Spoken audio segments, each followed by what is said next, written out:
Hey, welcome to Movies Worth Talking About. I'm John Carlos, and I'm here with, Addy!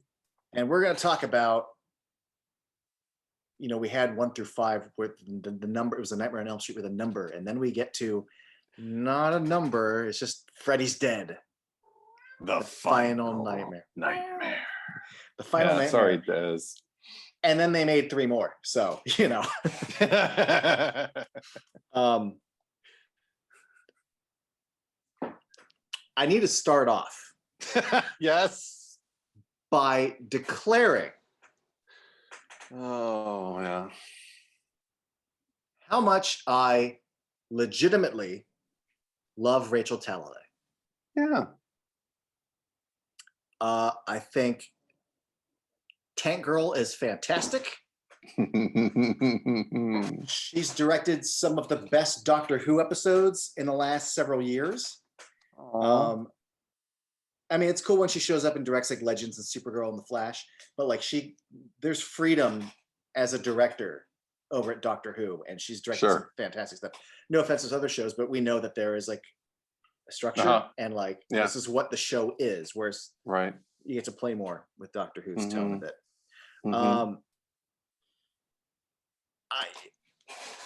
Having said that, though, I know it's Freddy's Dead. Like it's an imperfect movie. Yeah. So, but I fucking adore her. And also, if you've ever seen like any of the making of material and stuff, like she gives such great interview. She does. She really does. She's got. I love her personality. I've seen her speak in person before. I've met her before. Yeah. And also just like the story of going from like production assistant like on 1 and 2 to becoming a line producer, becoming a producer to like directing. Like it's such a cool trajectory. It's such a cool story for her. And then I know that this movie did not turn out great, and I know that she felt like like hindered by like having to shoot the finale in 3D and yes. It's not a perfect movie. No, it's not. But I don't want to come here and shit all over it either. Because one thing that I found over time, though, I've done this with other movies too, where like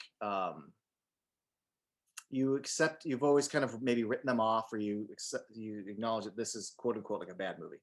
But then once that becomes your baseline, you allow yourself to like find what works, or to not, or at least those elements can elevate your enjoyment of it. There's not a single Nightmare on Elm Street movie that I don't enjoy. There are plenty of things to enjoy about this, but there are also a lot of wonky things that come from the story. But I will say this up front: the direction is not a problem. In fact, when I saw this recently for the first time in a theater at the Nightmare on Elm Street marathon at the Frida, it was the first time I was really taken aback at like how well directed it is, from shots, composition, editing, and like staging.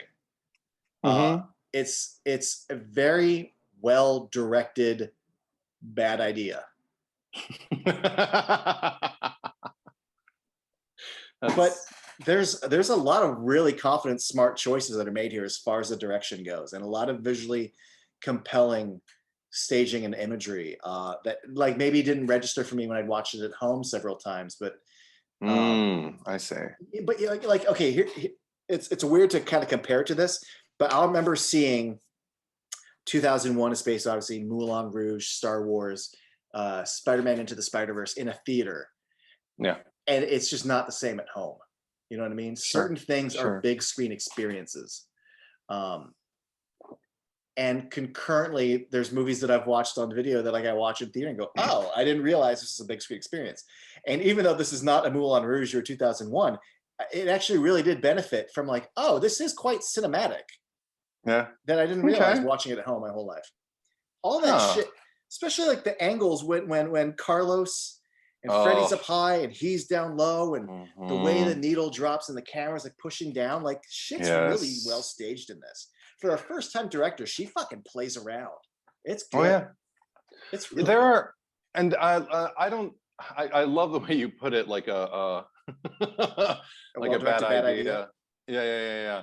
But because I don't know if that's necessarily my experience, but it is very succinct. But but for me, I feel like it's more pieces that don't fit, that are just kind of like jammed together and then presented as like a uniform, just kind of like, here's our thing, and it's like, well, it's not really one thing. There's elements of this thing that would have worked had you developed those even further, my opinion, and elements that I'm fine with, but I don't need them, but they're fine. And then there's elements that I absolutely thumbs down. This never should have happened. There are elements I reject, and I go nay. Yes. No. But like, okay, Get into it, man. I always go back to watching it for the first time with these movies because they have been with me for so long. And when I went back to this movie, I remember one thing that was intriguing to me was it just started differently. We were gone was the black background with the red lettering of like some kind of like quote. You know, as far as I can remember, they didn't open. Oh wait, did they? Oh, no, they this did. one does. They did with and then welcome to prime time, bitch. Right. Yeah, and Sorry. there's a second quote. Yeah. Right. But there was something different. Okay, what was different about it then? There was something that felt different because we open on a kid having a dream, and I don't know who this kid is or anything. no, but even before that, just the black screen with the country on it. Freddy's Yeah. dead, and then it transitions colors. No, but I no, not that. Isn't there a map that it opens with, and it talks about what happened with Springwood? So that's what felt different. Creates a problem for me. It is very the logic in this movie is very confounding. Right, because there's just like it also says 10 years from now. 10 years so like, from now. So we're in the future. So we're in 2001 because it came out in 91. Right. So it's the future. Yeah. But then we see Breckenmeyer playing Ninja Gaiden on so it's not that I have a feeling that Freddy has a power glove in 2001. Right. It's not like I need flying cars and cell phones, but no. Here's what I'm guessing. I'm guessing they filmed a whole movie that took place in 1991. Yeah. And I don't think Rachel Talalay wrote the actual text for like no. Like that opening computer screen thing was added later, and I have to wonder who was in charge of that. Because or it was introduced later, and then they didn't worry so much about or the idea was that maybe what the town of Springwood has become could not have happened that quickly by 1991. So we have to put it in the future. Right. But we won't put any work into actually establishing a timeline that makes sense. Yeah, because I had to Wikipedia this shit to get my head around it. And on like the horror.wiki fandom, whatever the fuck, you know, they refer to as the 10 years being 1981 to 1991. And like his reign of terror happened in 81. I'm like, no, because the movie came out in 84. Are you telling me that in 1984, the movie took place in 1981? And if that's the case, is the text of this screen supposed to be being read in 1981, or that we're reflecting on 1981, saying 10 years in the future, and we're covering what happened in the past? What a fucking mess. The Wikipedia did not even fucking help. All I know is it says 10 years from now, and it already doesn't work. Whoever wrote that is wrong. Yes. and if they're right, then the movie is wrong, and both can be true. But I mean, okay. But yes, that is what is different. It is strange. Right. But I mean, that actually kind of intrigued me from the beginning because it was different, because I was just like, you know, I thought we'd move into a nightmare, but we're starting off with like a kind of assessment of like where we are and that we're in the future. Okay, this is kind of intriguing. Then we move into this young man we don't know's dream. And nothing against him. Do I have his name written down? I don't think so. Oh, I do. I'm sorry, I didn't write down the actor's name. I just wrote down the character, John. And I just wrote male protagonist with a question mark, because I always feel that way. I always feel that John Doe. Thank you. I always feel that when I watch this movie. I was just kind of like Sean Greenblatt. Oh, okay. John Doe, right? Sean Greenblatt. Okay, John thanks. Greenblatt. Thanks. So this guy never captures me in this movie. There's one moment in particular where he could have gone, because I don't think he's a particularly strong actor in this movie. He might be great in other stuff, but in this, I was just kind of like, and maybe it was a time thing, maybe it was he didn't get time to have much direction or whatever. But and there was a moment where he could have gone in the other direction and just kind of like camped it up. And I don't mean camp in the traditional sense. I mean it in the sense people mean it, like go for broke and just do whatever. And he lost me then too. It's when he's with Lisa Zane, and she's asking him either who he is or what his name is or whatever. He just goes, "I don't know," and I'm like, okay, that came out of nowhere. That's not even like fun overacting. That's impassioned and that still stems from somewhere. That is just me watching someone. I mean, it's so hard to sit through, like to just watch somebody posture through a performance and never really kind of, I don't know, take me away. Like I want to be. I go to see a movie not to feel this way. I go to see a movie to be transported, especially a Freddy movie. It's like, okay, well, let's go with inventiveness and let's go with characters that I can empathize with and feel bad when they feel bad. And I never felt one thing for this character. And it's not entirely the actor's fault either. I think there's something about writing a character with no memory. Yeah, where there's a disconnect. There's certainly a sympathy, but I feel like there's a very specific thing you have to achieve, like a sense of loss. You have to really believe that you don't know what your name is and make a he just yelled how upset he was, Eddie. No, but you have to make some kind of personal, specific, emotional decision about what that means to you and continue to personalize it so that you don't have to act it anymore. So then we're just watching someone who is lost. There's no their identity. There's no sad, like confused and like, no, he's just, who are you? Just like, I don't fucking know. Like there's no there's not a lot of struggle. We see him kind of like eating some junk food before he gets arrested, and then and the fact that his first encounters with Freddy are that of like, I think the way Rachel Talalay put it in one of her interviews that I saw a long time ago was bringing back kind of the ringmaster aspect, like the prankster Freddy, which they certainly open up with in this movie with the Wicked Witch, which I fucking love. Do you? As an image, as someone who likes to play with his food and has a sense of humor and if we're leaning into the talk show host version of Freddy, looking out that window and him on the fucking broom going, and your little soul too. Like, I fucking love it. I don't. Something in me sinks when I see that, because I think it's because this was made to be the last one. So I'm just kind of like, okay, maybe in any other movie, but the fact that this is the last one and this is like his entrance into the movie. Come on. You're touching on one of my little problems with the movie, which is, and Rachel Talalay has even said, it was probably a mistake. We decided to really lean into comedy with this one. And she goes, in hindsight, it was probably a mistake to either lean into comedy or maybe to start funny and maybe make it scarier as it goes on. I think the tone of this really is fun, but just maybe not for the last movie in the series. Right. That's my bigger problem, is that like, but not for your final entry. But then I say that, and I know this movie within context of the franchise that there will be 3 more after this one. But at the time, I don't. I don't watch it. And go, it's okay. There's more to come. It's still kind of moments like that are kind of a slog for me. Like his the title said the final nightmare, so I'm going to carry that with me, as this is the final movie. It's called Freddy's Dead. So yes, I didn't. I didn't. No, I'm agreeing with you. That like,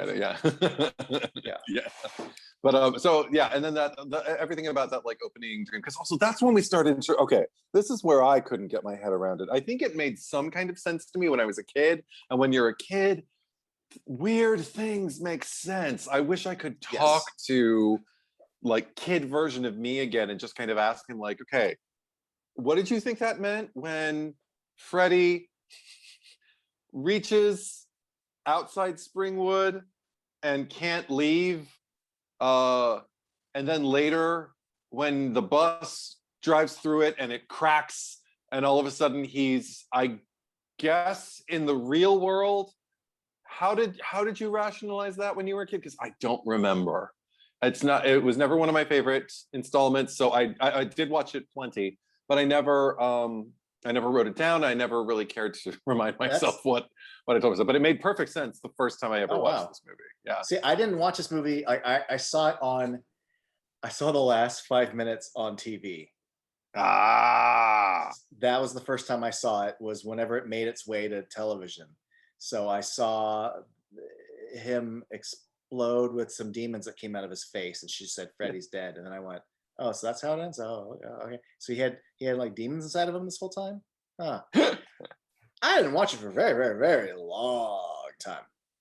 I don't even if it was in my 20s or early 30s when it was before I bought the Blu-ray box set. I know that. I remember at some point in my 20s, I borrowed the DVDs from a friend of mine. He had the box set where the spines made Freddy. Right. Yeah. And yeah, because I'd never seen 4, 5, and 6, and seeing that at like age 27 or 28, the opening scene where he pushes John Doe through a barrier, but then he can't go through it, and then when it shattered later, didn't make a lick of sense. I'm fine with it now. He can't escape Springwood. This kid can. He's going to use them. And then once he's in his daughter, and the only way that works is because she's his blood, we've broken the barrier, because all it does is show the same thing again. So it's a nice visual. It's a very 90s way of showing he's broken through the Springwood barrier. I don't think he's in the real world. He can just operate. So where were they though? Because there was something very dreamlike about everything that happened in Springwood. So were they like dreaming the whole time, or were they in some kind of weird? It's to me, that's where it gets sloppy, is once you're in Springwood.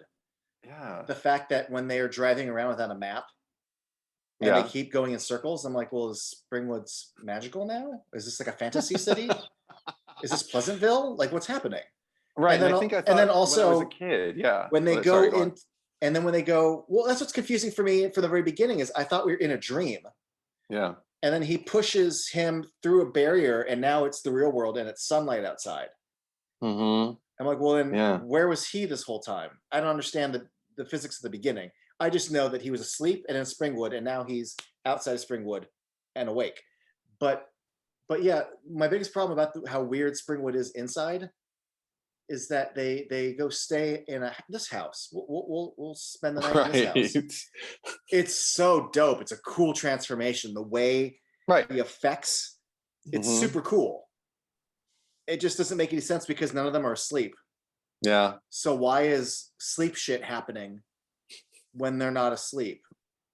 Because it closes the door and it starts to bleed. I'm like, oh, all this imagery is amazing. Yeah. It would be great based on the franchise that you're in. This doesn't make any sense. So between driving in circles and, like when Breckenmeyer, I mean, we'll get to the death, but like when he's bouncing around, he's going down the stairs. I just forgot her name, but Freddy's daughter. She's awake. Maggie. Right. She sees the hole, which again, our 4th womb tunnel. She sees the hole in the ground. But she's awake. Yeah. So how does she see? Okay. I think I thought, I'm glad we're talking about this because I haven't talked about this in ages. And I don't even think I talked about it. I might have talked about it with Casey as we were watching it. But I remember, I think what I thought was, because I also remember watching 1 and 2 back to back, 3 and 4 back to back, and 5 and 6 back to back. So all the lore or whatever had been carried. It was easy to carry the lore from 5 into 6 and think like, okay, well, if Jacob in Alice's uterus can kind of project some kind of like dream, a dimension that's like half dream, half waking reality, that she's just existing and where she can witness stuff. Maybe what Springwood has become, for whatever reason, enough time has happened, maybe Freddy has emitted some kind of energy throughout Springwood, that where the house is like the central location. I don't know, where it's all kind of Freddy's rules, but it can't go outside of Springwood because those are the only people who still remember him, kind of thing. Yeah. Does that, and maybe that's what I told myself. It seems it's like coming back a little bit, and I'm wondering if that's what I told myself. You know, much has been said in both Never Sleep Again and the bonus features on the DVD in blue about how like Twin Peaks was a big influence on them when they were writing this at the time. And I which I always thought was strange, because I'm like, there's barely anything about Twin Peaks, or if your idea of Twin Peaks is weird town full of adults acting spooky at a carnival, that's not fucking Twin Peaks at all. No. But in a weird way, like how you're describing the town and how it maybe the magic of Freddy operates within it. The only thing I could think of is that, like, the idea of Bob and how like people would see flashes of Bob. I guess like that is something, a sort of magic that exists within that town, extending beyond the lodge. And that's a leap. So I don't know. I don't know, Eddie. That's my answer. No, and I don't think they did either. But I think that was another part of it. I think the Twin Peaks aspect wasn't so much anything like anything we could actually discuss. I think it was just a genuine sense, once you're in that town, of not quite knowing what's happening or where it's going. That's the closest thing I can think. Like when she says Twin Peaks, I'm like, because I watch Twin Peaks and I'm genuinely unsettled because I don't know where this is taking me. I'm on the ride, but I don't know where it's taking me. And that's something similar I get when we get into Springwood with those kids in the van, I guess. I don't. I mean, I'm really. That's more how you feel, not necessarily like what the show. Well, you know conveys. me. I mean, yeah, that's true. I'm Will Graham. There's a few things that confuse me and confound me, and that's definitely. Does it make you want to scream? I don't know. It does. Like, for example, when John Doe gets laid out. Yeah. And then I just forgot her name. The blonde Which girl. one? The blonde girl who's been Tracy. abused. Tracy. How did I forget that? When Tracy joins him, I just thought, wait, but there's no Kristen/Alice here. How are you sharing dreams? We have to have a dream master who has the power to pull someone into. That's a thing that they made a point of, that I can pull someone into my dreams. But she just meditated into. She just joined him. And I hate to say it because I fucking love it, but they do it Freddy versus Jason too. But and then once again, when Freddy's daughter, I'll learn these names eventually. When Freddy's daughter is gonna when Maggie's gonna go do her final confrontation, Tracy's like, "Well, let me go with you." She's like, "No, I need to do this myself." I'm like, how can you just go to sleep and join someone?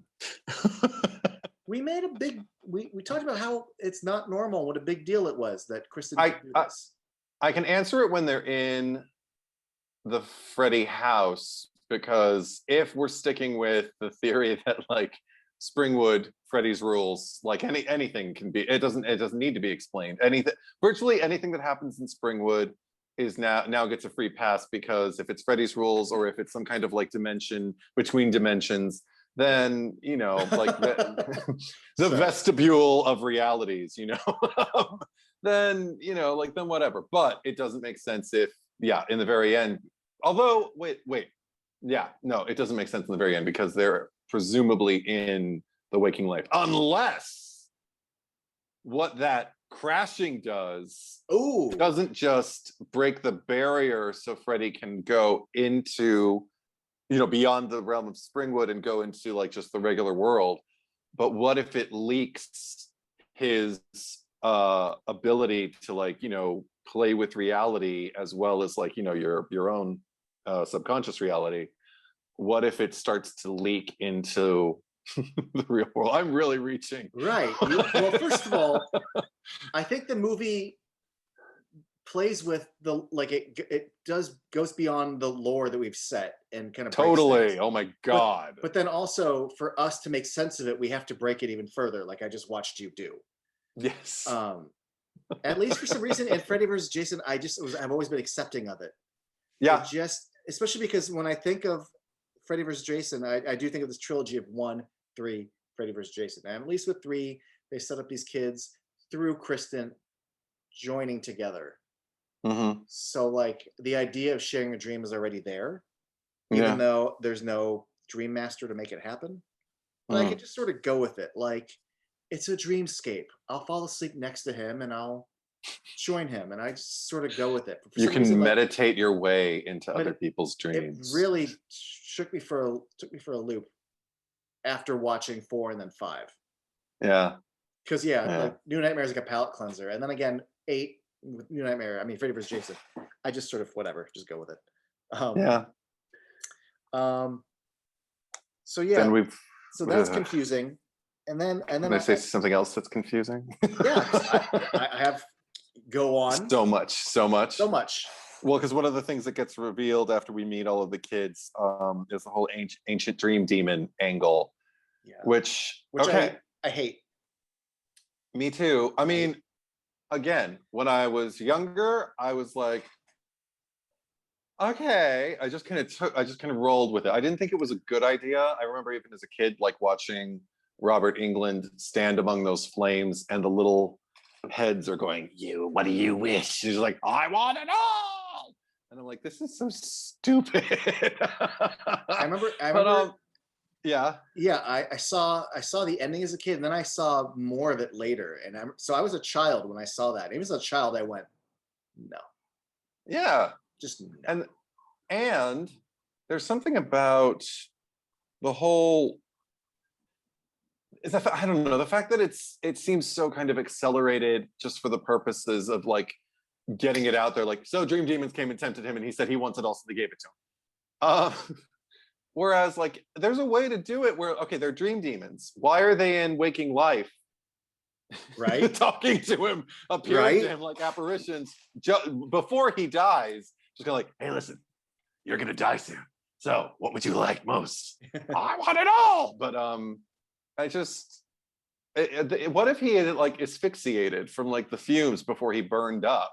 What if the burning up like happened after, or what if, he wasn't dead, but he had like gone unconscious, and while he was unconscious before he got all burned up and died, it's a dream state. What if he was in a dream state, and that's when somebody visited him and gave him the joy? I mean, like, it's still stupid, but at least it's detailed. Can I go even just simpler? This is some more basic. Sure. I hate that he's not even burned yet when they come up to him.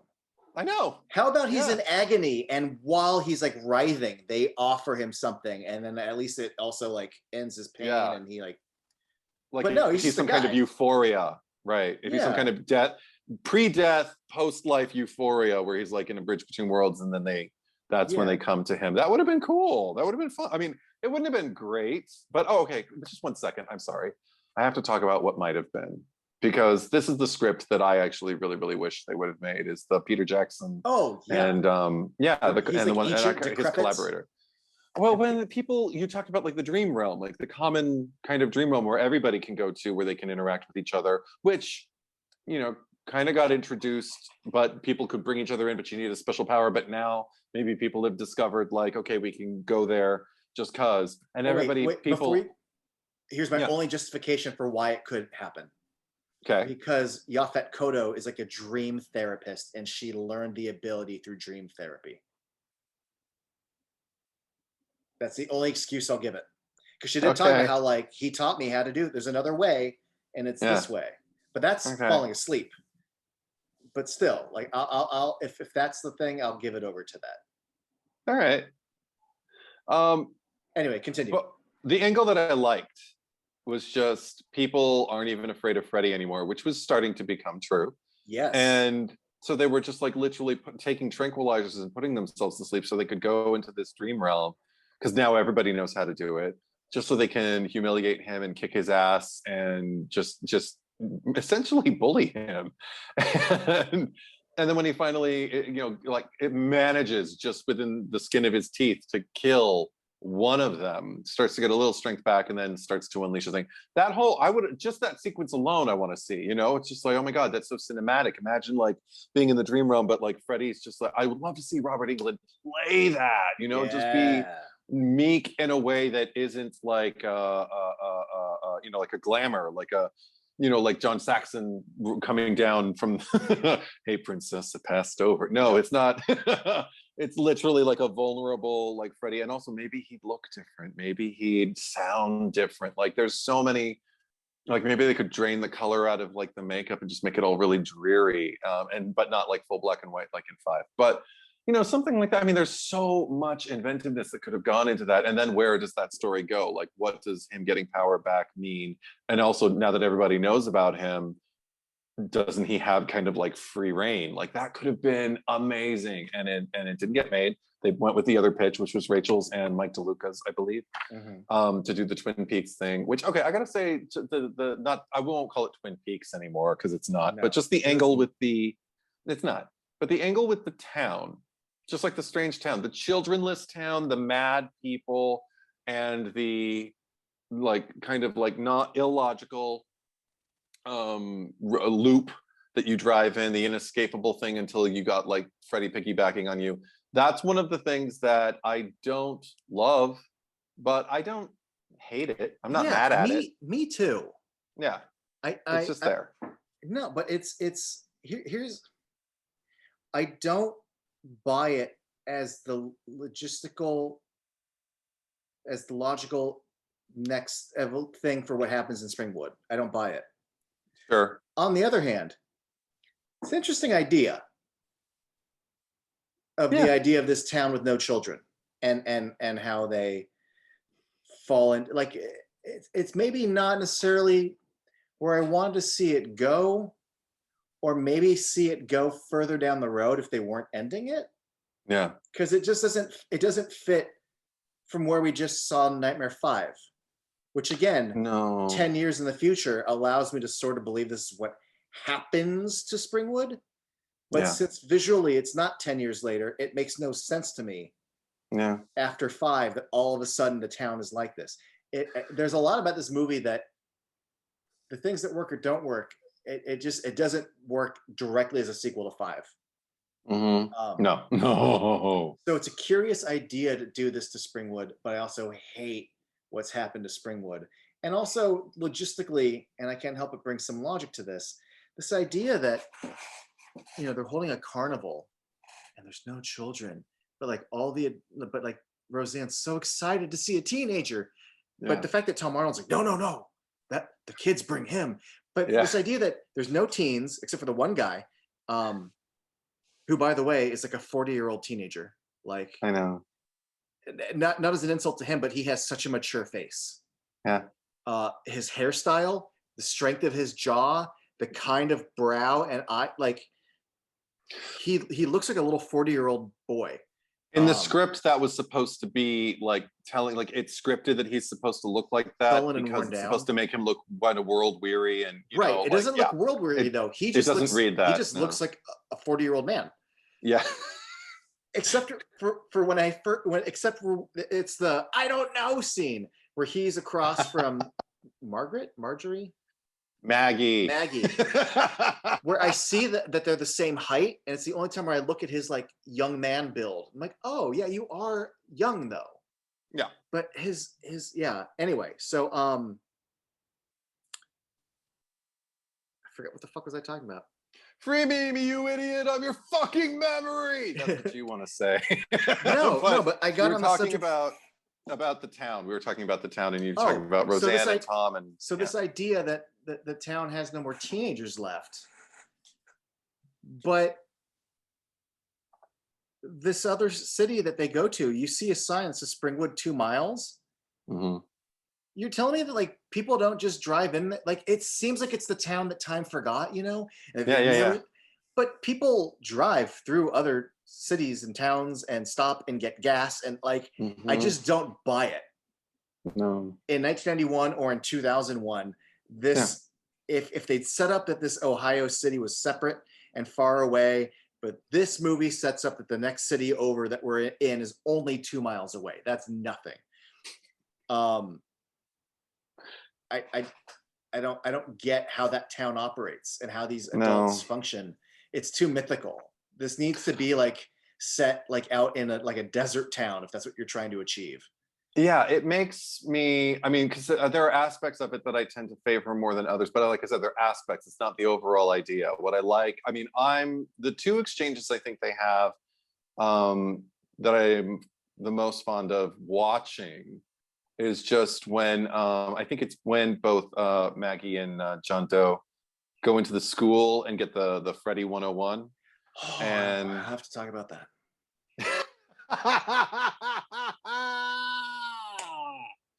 I won't speak to the timeline or to the things, because this is where we first plant the seed about his child and that taking the child away, and that being why he did everything he did. But what I will say is just the vibe of it. It's a similar one to when they go to the lady. I don't remember if it is the orphanage. I think it is, or Yeah, it is the she's just in orphanage. her. Okay, I couldn't tell. I couldn't remember if it was the orphanage or it was just her house, and she was acting like it was No, there's like a the little orphanage orphanage. sign. Okay, cool. And yeah, just the way those characters act. There is a place for those characters in a Freddy movie, just not this one. And maybe not in the actual realm of reality. Maybe they should be in his mind or something. I don't know. I don't know. I don't hate. I'm not mad at those characters for existing or anything like that. But yeah, what we get from those scenes in terms of getting from A to B, no. So you were making a face. Like, what would you like to say? No, I mean, no, you brought up the school. And Yeah. okay. First of all, I think it's funny. I mean, literally, the town like has gone crazy. I'm a crazy teacher. Like it. If the movie had established that the barrier that we saw was like everyone's trapped, and when Tom Arnold's like, no, Yeah. no, the teens make him come, and like the children, like if people couldn't get into Springwood and also people couldn't get out, then this would make way Yeah. more sense. But they don't do that. So crazy teacher guy happens to have, because in his head he's still teaching, Uh-huh. but here's my giant book full of just newspaper clippings. I called it the Book of Exposition, where like, here's all the facts that you get to learn about Freddy. Like, and what infuriates me is that, so it's already been established that Freddy was born in the 40s. We know like what he was as a teenager, and that, you know, I think that the child murders were happening in the 70s, and now we're into the 80s where he's back. And on the timeline, on the chalkboard in 1966, that's when he took his child. And immediately John Doe's like, the child. And then the next scene is like, I think I'm the son of Freddy. And it's like, 66, dude. Look, you are a teenager. And it's not that they took the baby in 66. It was already a child. Right. As we see in her flashbacks, like a 5 or 6-year-old. Let's say a 5-year-old or a 4-year-old. If this was supposed to be 1991, you're looking at over 35 years. And if it's supposed to be 2001, even more so. That's the only justification of this teenage boy looking 40. Like, I don't know who I am. I don't know how old I am. I'm his 40-year-old son who thinks he's a teenager because of the dreams. Then his hairstyle and jawline would all make sense. But unfortunately, that's not the case. So anyway, I just don't understand how this fucking teenage boy can keep thinking he's the son that was lost in 1966. I sort of buy it with her, because if you're supposed to be like in there, she's just like a good looking young 30s, you know, mid 30s. Yeah, I just don't buy it. And then needless to say, of all the other stuff with the idea of the dream demons showing up, because they're trying to justify the fact that he keeps dying and coming back. And the idea is that, well, that's what they promised me. What? Right, You can't kill me. I am forever. And then he even says like, I want, yeah. So if you're using that, I can get behind that as the excuse for why he can't die. Right. Fine. Even though we've shown how he comes back each time and it has nothing to do with that. Right. This idea that they promised him that he could live forever. So now he's going to use this because, not because they burned him alive, but because they took his daughter. I'm like, wait, we have a new, like the motive this whole time has been because you took my daughter. This is how you, yeah. You can't in the sixth movie create a new motive and create and also create a new origin, like all this shit. Honestly, if you had done this in part 2 or 3, I would have accepted it. And I understand Rachel Talalay saying she wanted to dive deep into his backstory, but when you create this much depth that should have been addressed before, I have a real problem when sequels do this, when they add a new wrinkle, but you're like, oh, if this is the case, this would have already been addressed before. Yeah. Like Freddy would have used his daughter before the 6th adventure. You know what I mean? Yeah. The motive, especially if he knew who she was. Right. This whole time, like this is his plan now in 1991 or 2001. And then also that knowledge for his origin would not have been so secret up until now, especially if, you know, there's a newspaper clipping that can be given to him and he can just drive to the town and she can look at the water tower. And yeah, this all does not fit as a retcon in part 6. It just doesn't fit. No, this is a huge example of how you don't embellish, elaborate like upon like the lore. This is not how you build lore on top of lore. This is how you just create bullshit. This is how you do it in part 2 or 3, not part 6. And also the little added wrinkle of that it's her fault that her dad ever got busted. And she's like, I won't tell. And he's like, but you did. And then like she told on someone and then they came to the house and found the room and his dead mom. And then he gets arrested and put on trial. Like, no.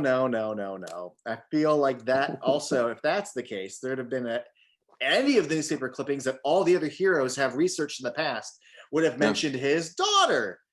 But also a little tiny little thing that bugs me.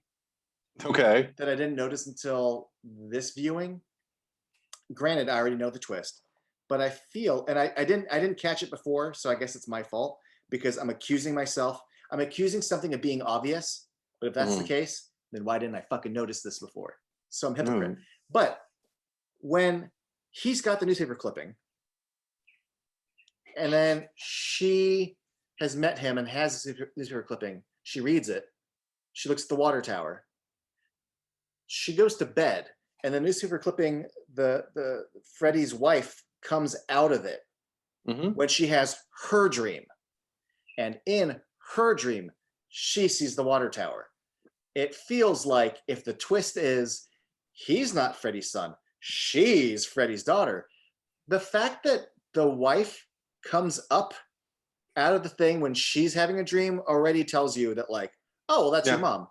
That you're having this dream with the water tower. That lady, you're like, ugh. Like it's well, maybe you don't catch it the first time, but you will catch it that like, oh, you just kind of ruined your own surprise by like the 20-minute mark of this movie. Well, even before that, like, or is it before that? Because that's when they get out, right? That's when they come back. But while they're still in Springwood and they're in that orphanage, and the ladies. This is really. Oh, this is before. Okay, cool.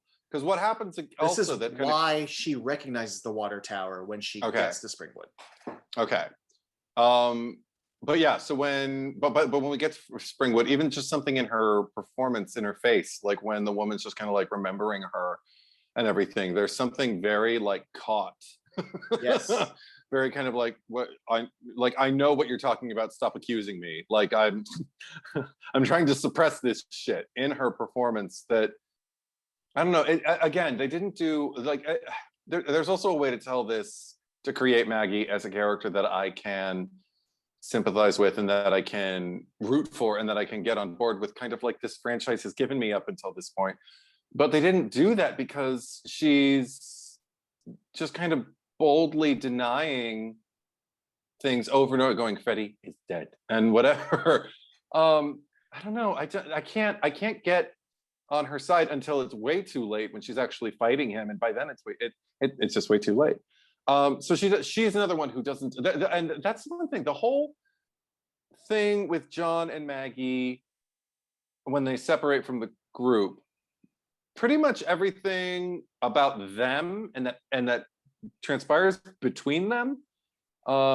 Maybe that's why I like the school and why I like the orphanage, because it's got other people in there besides them, because I don't like them.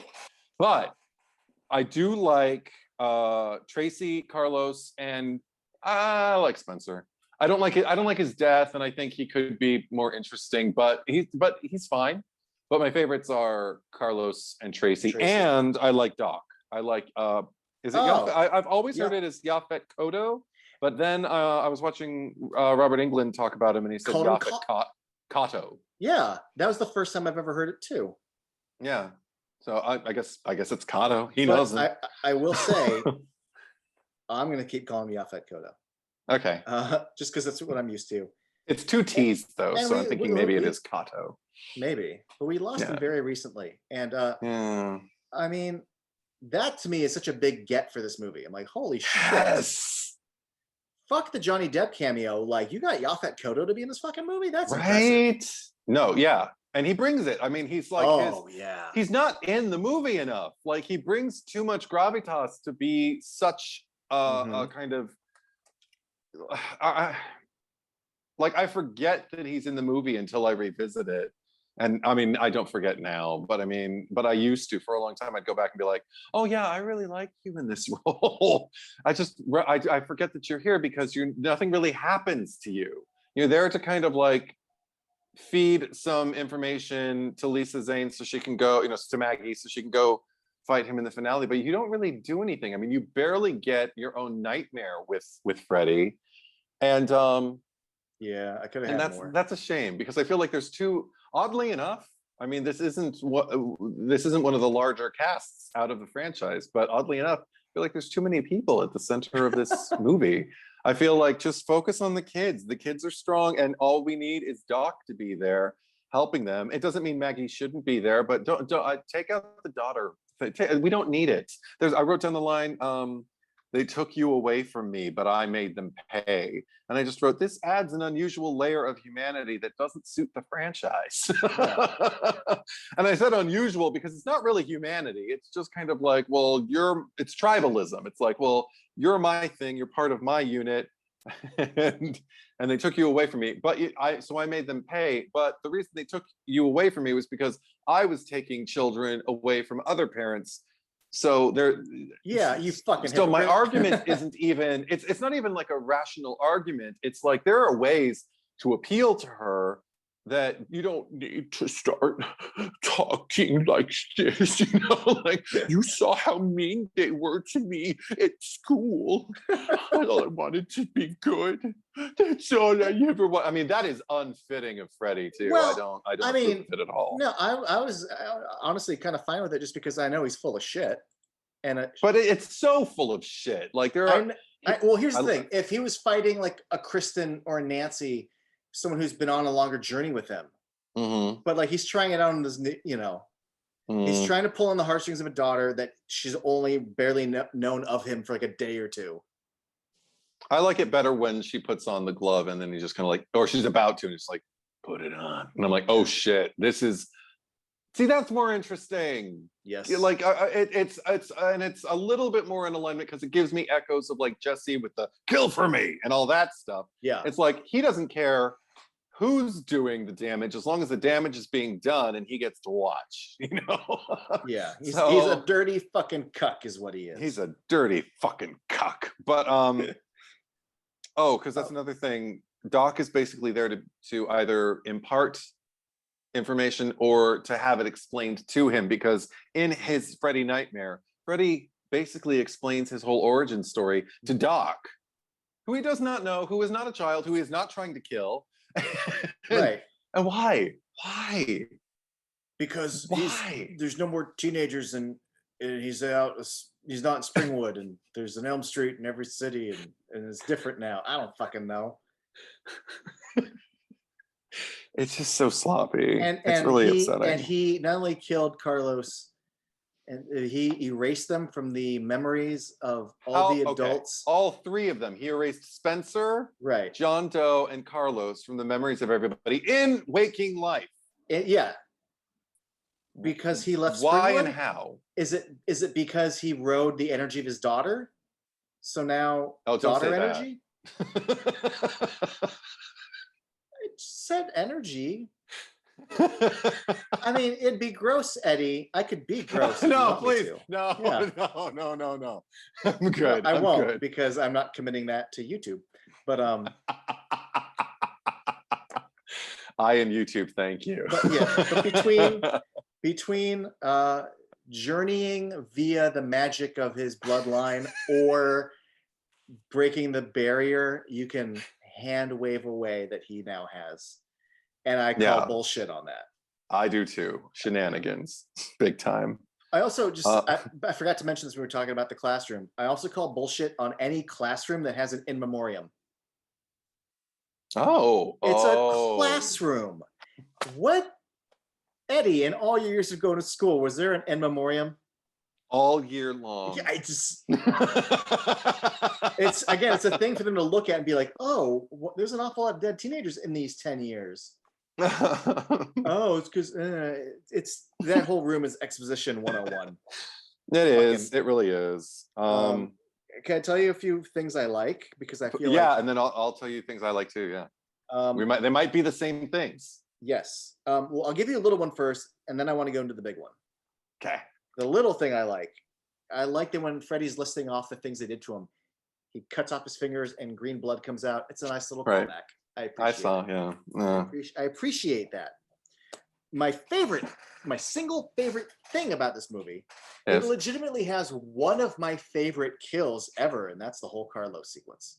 It is one of the high points of the franchise for me. Because even in the middle of Bugs Bunny Freddy, it's a mean kill in a way that we don't often get with some of the other ones.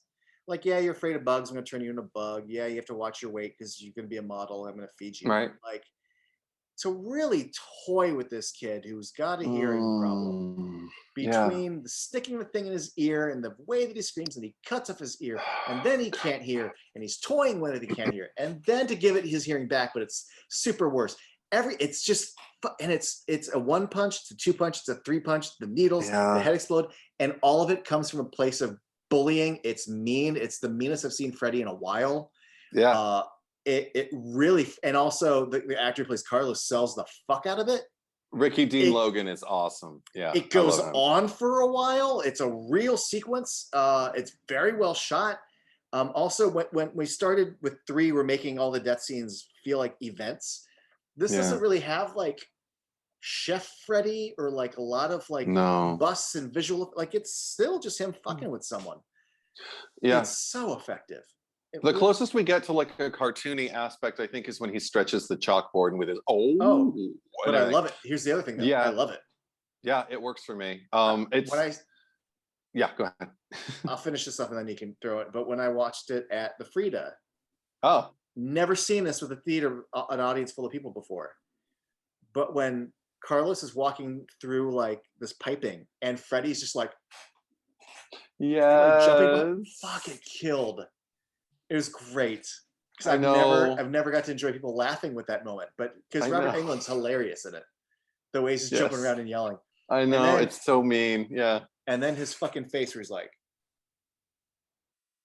and just when he's like, no, he's like, just that fucking smile and nod. The way I never drew this connection, but the way you just did that, it's more you, but you're right. But that moment is basically, in Emperor's New Groove, where I think it's a squirrel takes out the balloon to wake up all of the sleeping, what are they, panthers? And then he blows it up, makes a llama out of it, and then he pulls out a needle because he's gonna pop it. Like, ding, ding, ding, ding.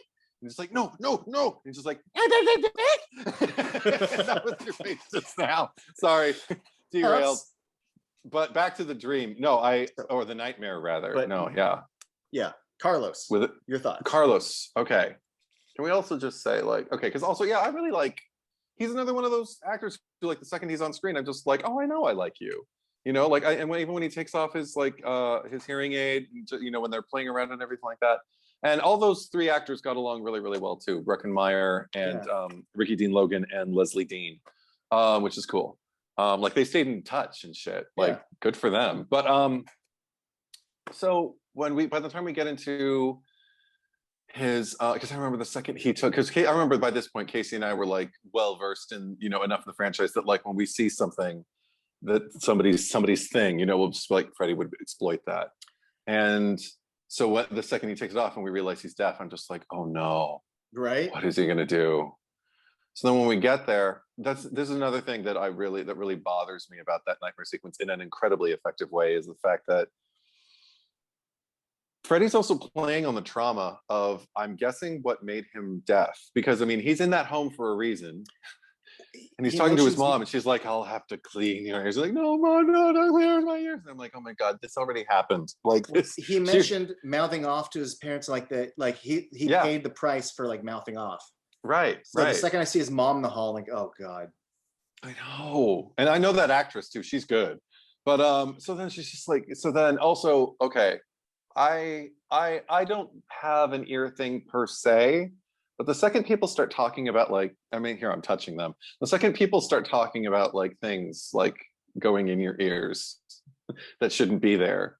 I mean, in a Q-tip, they say shouldn't be there, but I mean, when I was a kid, I totally put my Q-tips in there. I don't do it anymore. But I think even as a kid, when I would put it in there, I was always careful. I didn't want to go too far because I was afraid of what might happen. And I saw this movie and I was like, oh God, because it goes through the other end and it looks terrible. And his screams again, good screams. Oh my God, just like from the basest guttural, like, section of of wherever screams also come from. That childlike cower when he's talking to his mom too. He's so good. Yeah. So I mean, so he's reliving trauma, he's reliving pain, but he's also experiencing it in real time. But it's like times 100 because he's also terrified of, he's in a nightmare, so everything's heightened. Then Freddy starts fucking around with him, and then he gets the Freddified thing that starts, like, pounding, and then his whole head is, like, pounding, and then it explodes. And dear God, that's one. The other nightmare, I'll tread very carefully. Wait. Sorry. No, yeah, go ahead. One last thing. I don't know. Yeah. I don't know if it was a director, like a direction, or if it was his choice on his own. But when he turns the nozzle off, there's that little droplet that's about to go. And I feel like in any other movie where they just say, hey, you turn it off, he would just turn it off. But the fact that he, like, goes under the spout and, like, wipes away that droplet. Totally. Like, that's exactly what I would do. Yes. And it would piss me off if I saw it in a movie and they didn't, because it's not realistic. Yes. It's a little choice, but it's great. No, it's great. It's totally great. The only criticism I actually have for that sequence, now I just remembered, is the dropping of the first needle, and he catches it. That's fine. But then when he drops all the needles, they're making sounds like torpedoes firing and everything like that, which is totally cool. But when they fall, it kind of sounds just like light metal, falling on metal still. But I mean, it's jacked up and it's like, like there's got reverb and everything. But I kind of wish it would have sounded like, I don't know, like thunder, like something a little bit even more. That's the only thing. Because when everything starts falling, I wish it would have been like boom. I thought it would have been boom, boom, like that. Considering how much the water droplet made. Yeah. Now, I know what you're going to talk about. I just want to point out that, like you were talking about, when you see Carlos and you're like, he's deaf, and you go, oh God, how is Freddy going to exploit that? The fact that when they bring up dads and then like yo, Tracy, fucking, and like we know there's trauma with a dad.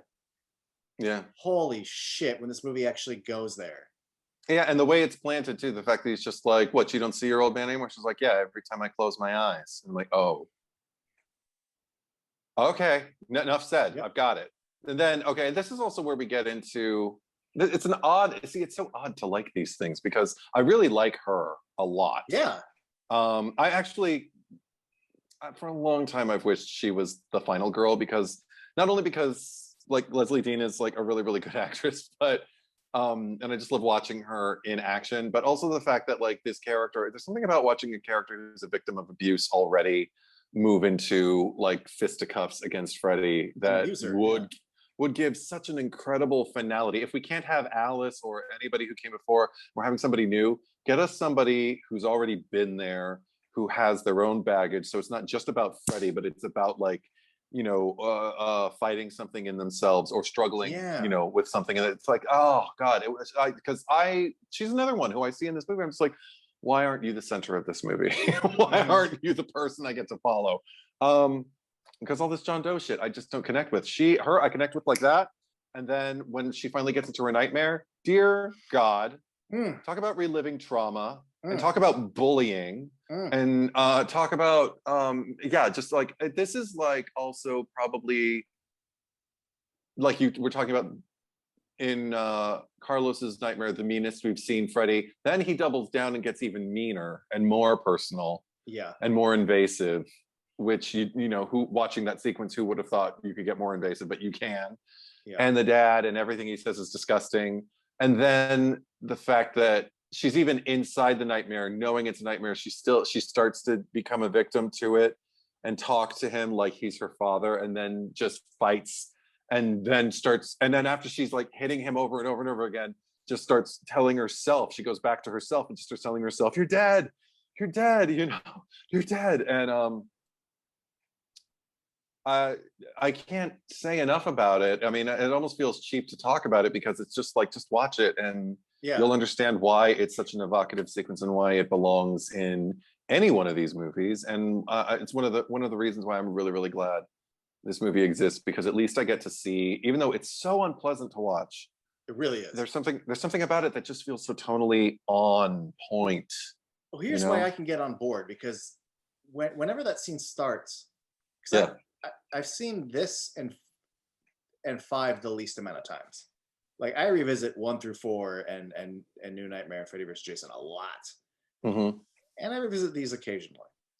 And this time and the last time I watched it, I remember when we start her dream, both times just going like, oh, like it's almost like, you know, is this movie going to be irresponsible in even attempting to do it, let alone how it depicts this? I have a really bad feeling about this, you know, and it's actually a relief that like they do things with her dad, but it very quickly goes somewhere else. So we don't have to stew in it too long.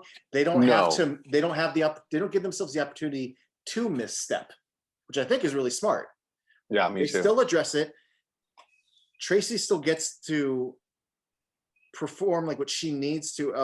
I'm sorry, I forget the actress's name, but Leslie Dean. Leslie Dean gets to do what she needs to do, but then we go somewhere else. And what's extra great for me is the idea that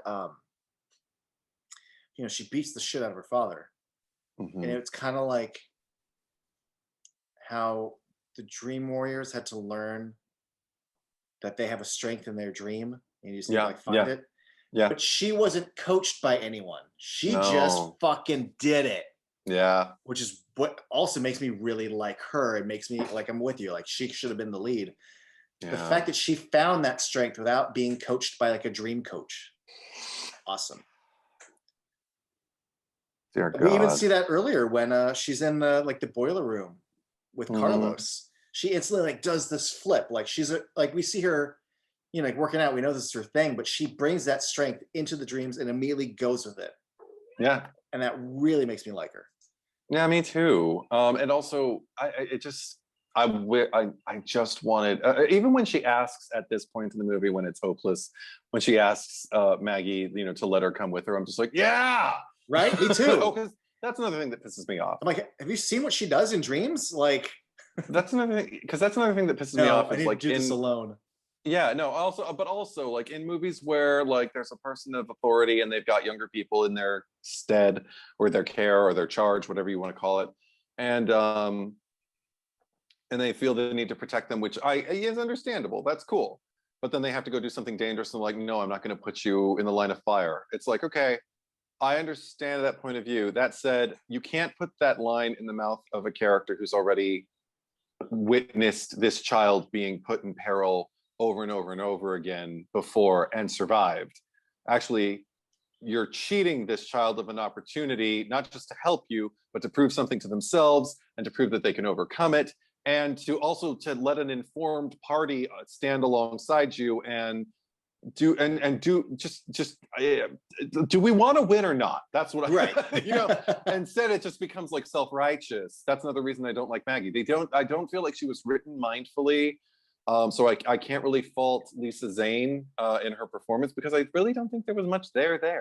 She brings plenty to the, like, compared to what's on the script. Like, I mean, first of all, I think the camera just kind of loves her. Like, she has a very photogenic face and very expressive eyes. Like, she does really great work, I think, with what she's given. But I think in that last act, I mean, the climax, the finale of this movie kind of fails her on a structural level, on a storytelling kind of level. We're not on her emotional journey, so there's absolutely nothing to any of her quips or of her deeper. I mean, like, because there's so many lines. Go ahead, please. Can I just say this? There's something that's always kind of bothered me about this movie, and it wasn't until this time that I was able to really articulate why it bothers me. It's the abrupt ending where they come out, the glasses come off, she smiles, Freddy's dead. And one, it's an abrupt ending, but whatever. Movies that had abrupt endings, I don't really have anything else to say about that. But there's just always been something about that beat that's really thrown me off. And I'm like, but it's still like, if you are going to do the abrupt ending, that is like, he's dead. She says it, credits. What is it about it that bothers me? What is it about? And I just realized, I want like an Alice or a Kristen to be able to say that, and not someone who, she says it as if she knows what Freddy is and the weight of him. Like when she says Freddy's dead, like she's like Freddy that we know of Freddy. I'm like, but you just found out of him a few days ago, and you only really learned about his powers, and like, you don't have a history with him to be saying it with this kind of inflection. Like, you haven't earned that delivery. Right. But like, I'm not saying that you should, but like an Alice or a Kristen or a Nancy would get that beat. And it just, I don't like that Maggie, of all people, at the end, she's the one who like kills him and does this. It just doesn't. Well, I understand maybe in a scripting outline phase, like, no, but it's his daughter and all that. But sure, but what you filmed and what you put on screen doesn't give me enough meat to support that. And 100%. Not to support that beat at the end.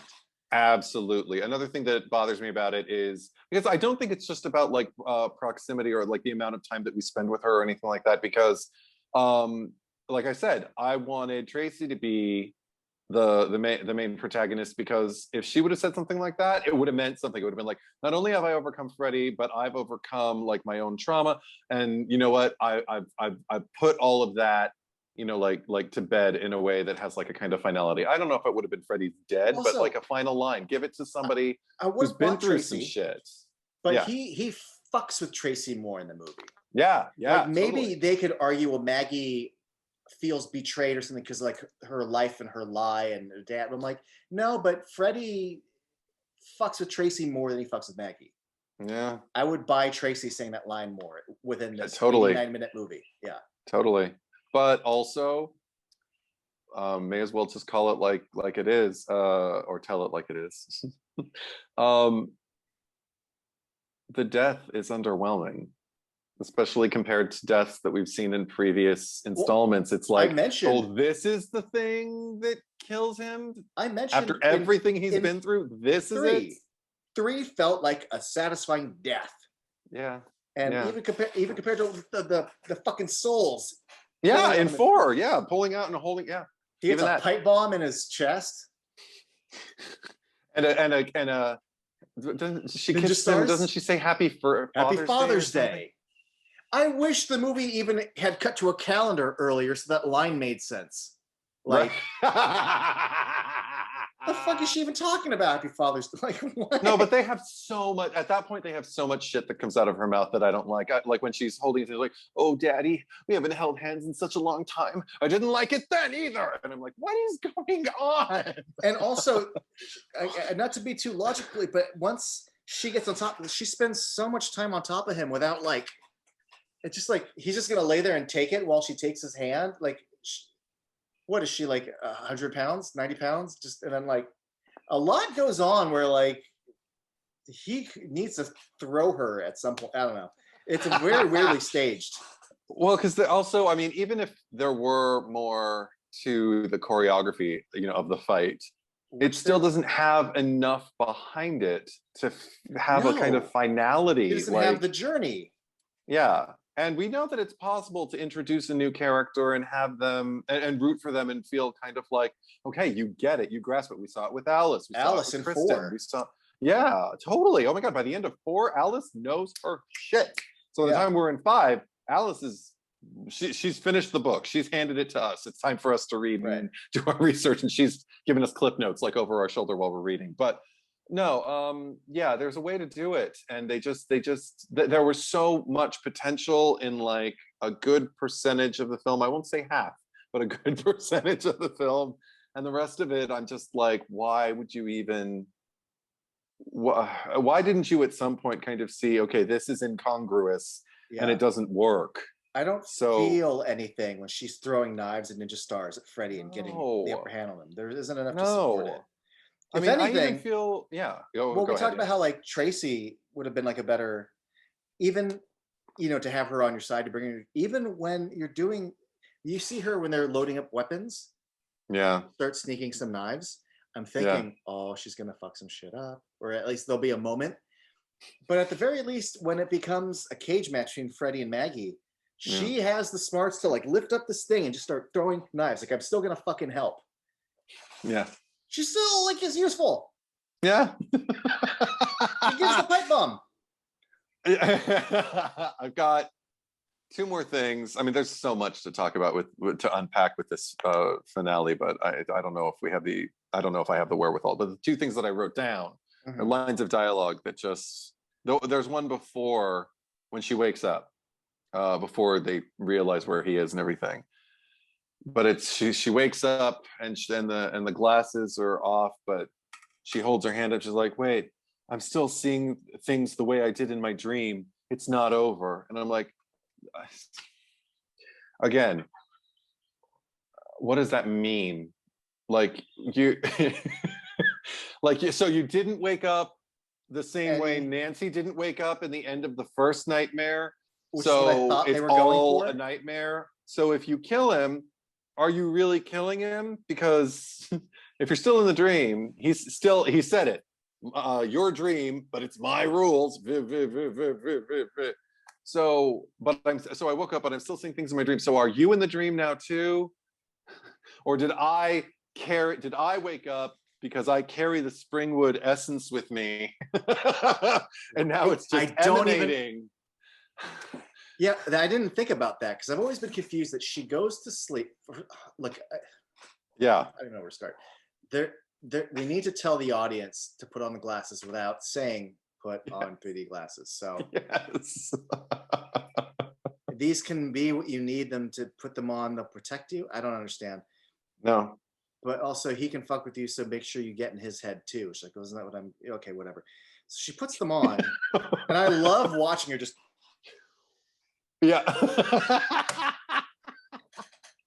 even in 3D, it doesn't work. No. I've seen it in 3D. I haven't, but I can imagine.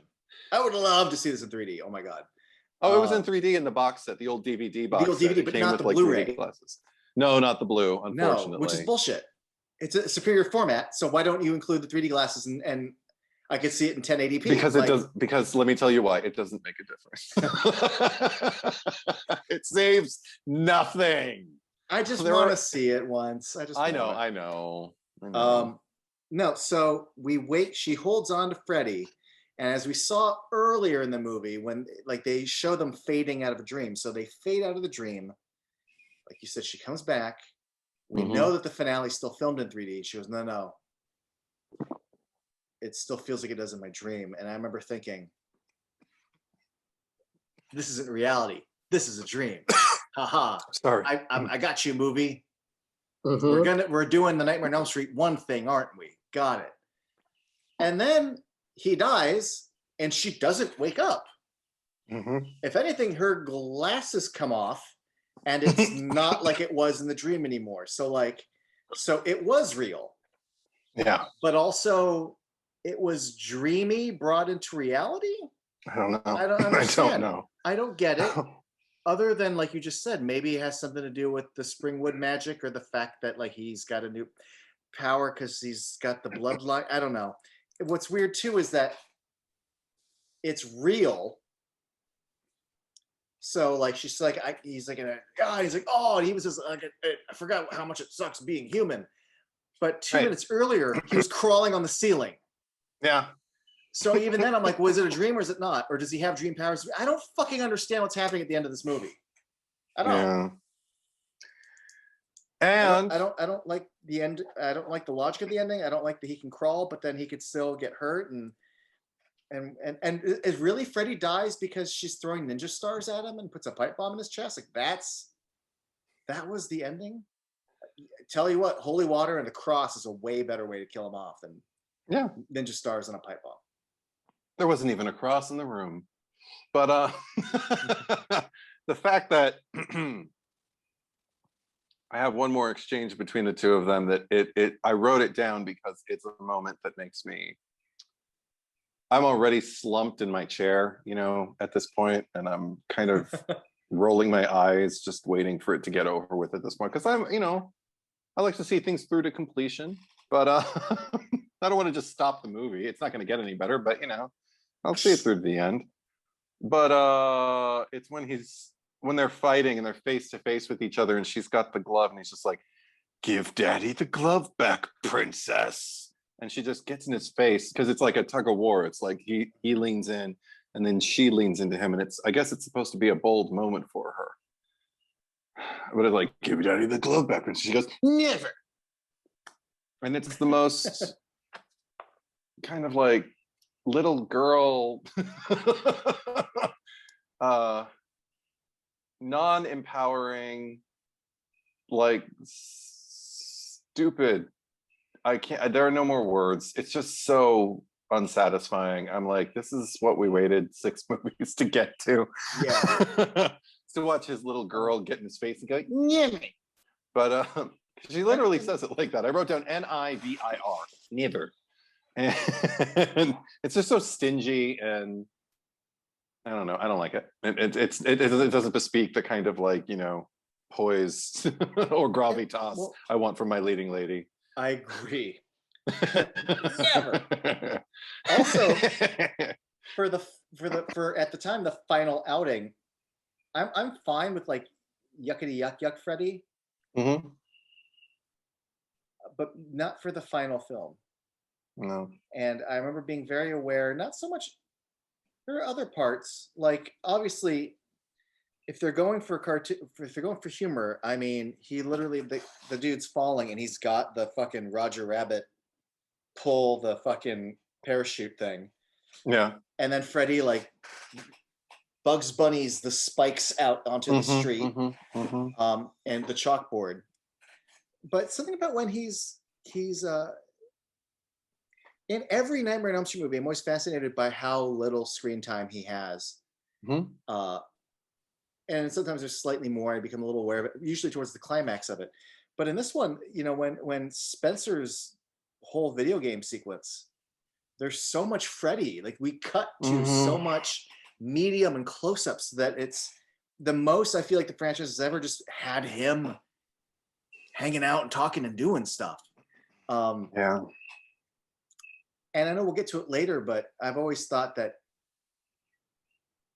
if you're gonna put Freddy that far in with that much screen time, my favorite version of that is Freddy versus Jason. I think they do a very good job with giving him more of a spotlight, but still not ruining it by being too silly. Whereas there's an awful lot of like, oh, great graphics and like, oh, power glove and just like, and like wackiness and just like, there's, I don't know. I wasn't thrilled with with the degree of Freddy, given how much time they give him.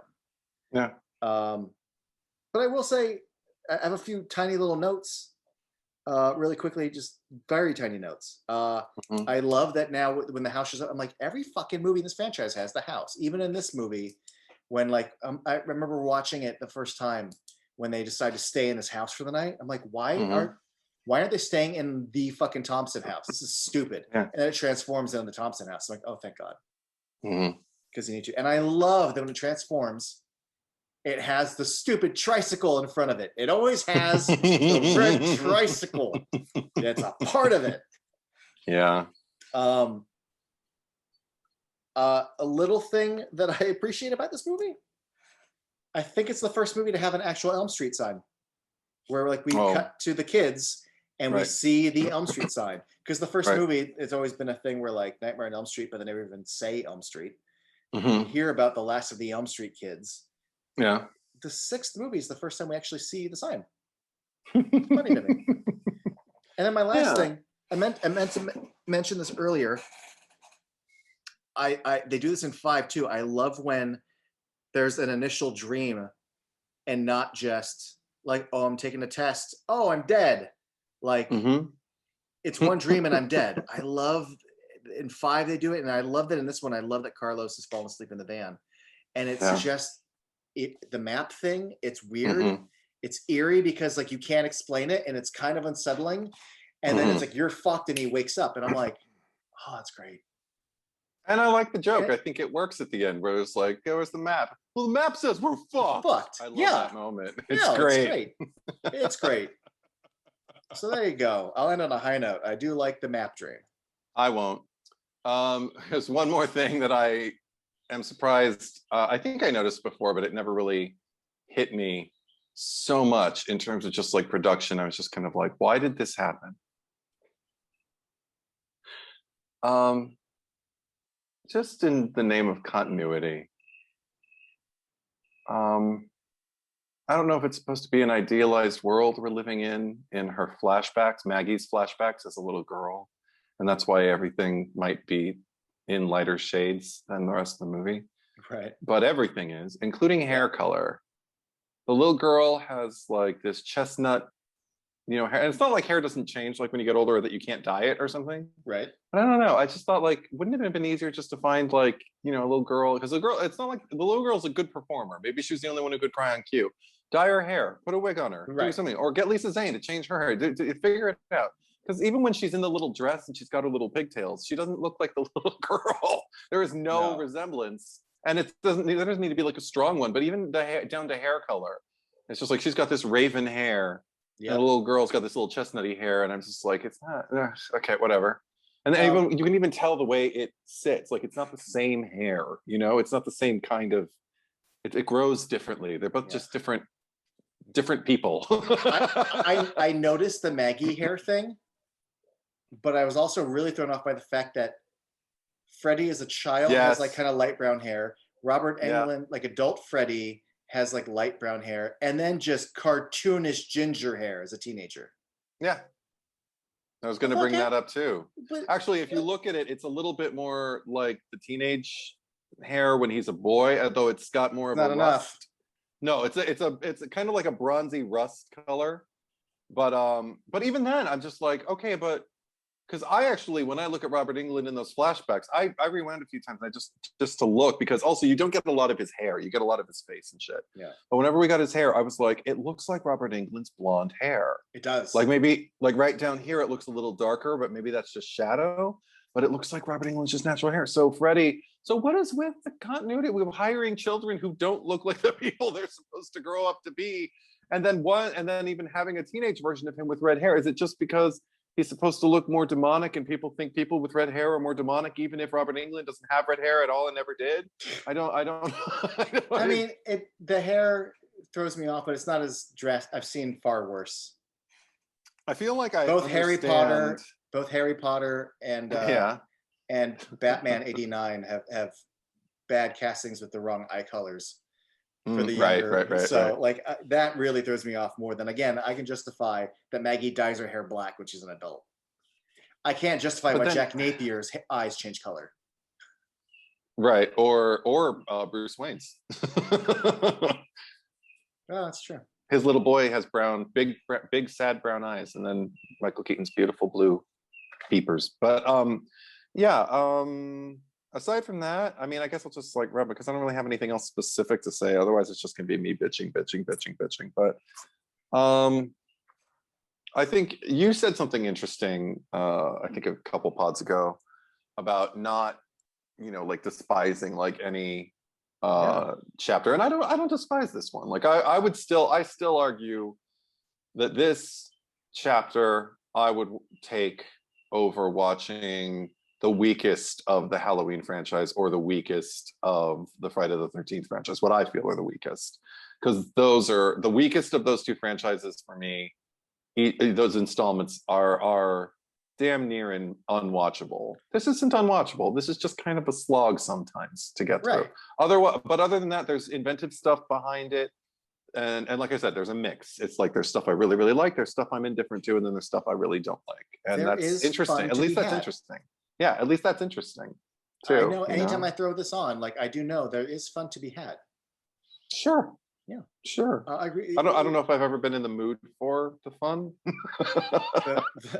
But like you said, the worst, especially of the Halloween franchise, because I mean, maybe that's another conversation for another day. But I mean, when you start getting into like Halloween Resurrection, I mean, yeah, I will totally take Freddy versus Jason. Or Jason Goes to Hell. Yes, absolutely. Yeah. Absolutely. Yeah. Yeah. If you to stop you from bitching about little nitpicks any further, then there you go, folks. Still enjoyable. Definitely flawed. The whole Carlos sequence is one of my favorite kills.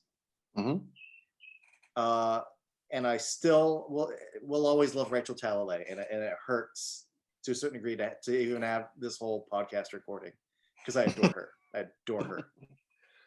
She knows the shortcomings. She's even cited them. She's cited them. Yes, she has. Yeah. I know, but still, she's actually someone who I always wished, like, I want to see the alternate timeline where after Tank Girl, she kept doing more and more features. Or like this happens a lot when a new project comes out. Like I forget what it was on Fat Man Beyond, but they were saying like, who should direct this? And like Kevin Smith would be like, Lexi Alexander. She hasn't directed much since like Punisher Warzone, but she'd be a great fit for this. I think she did Green Street Hooligans as well. And every time we bring up like not hiring another white guy to direct something, certain female names come up, and I'm always like, what about Rachel Talalay? Like I think they're developing a new Tank Girl. Like I think Margot Robbie's producing a new Tank Girl, and I'm like, wow, just bring back Rachel Talalay. That would be amazing. Can you imagine? Cool. Oh my God. Yeah, I'm always wanting her to do more. So I get excited whenever, an episode of The Flash or an episode of Doctor Who happens. Like, ooh. Nice. And if you're out there watching this and you don't know what I'm talking about with Rachel Talalay, go watch Tank Girl. Have fun. It's fun. Thanks for joining me, Eddie. That's all I can say. When we come back next time, we will be saying a lot more nicer things. Yeah, we will. We'll be back for New Nightmare. So join us then.